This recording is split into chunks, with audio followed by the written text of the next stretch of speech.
Patay ang isang babae matapos masunog ang pinagtatrabahuhan niyang kainan sa Sampaloc, Maynila. May unang balita, si James Agustin. Yung aircon sasabog pa yan.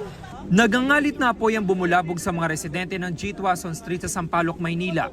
Pasado 3:30 na madaling araw. Ilang saglit pa lalo pang lumaki ang apoy na nagmumula sa isang kainan at nabalot ng makapal na usok ang lugar. Itinaas ng Bureau of Fire Protection ang unang alarma.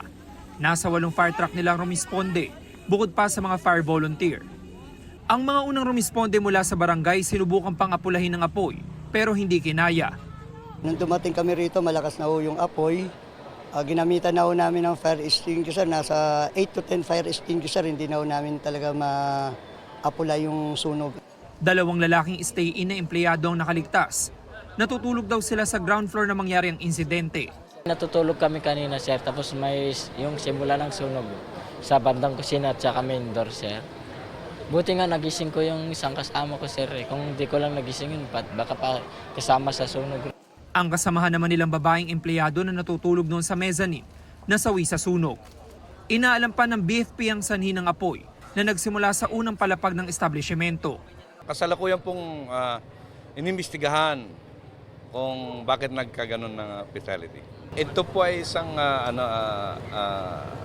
residential commercial, dito po sila sa baba. Ito po ay isang kilala dito na pansitan. Napula ang sunog matapos ang halos 40 minuto. Umabot sa 100,000 piso ang inisyal na halaga ng pinsala sa istruktura. Ito ang unang balita. James Agustin para sa GMA Integrated News.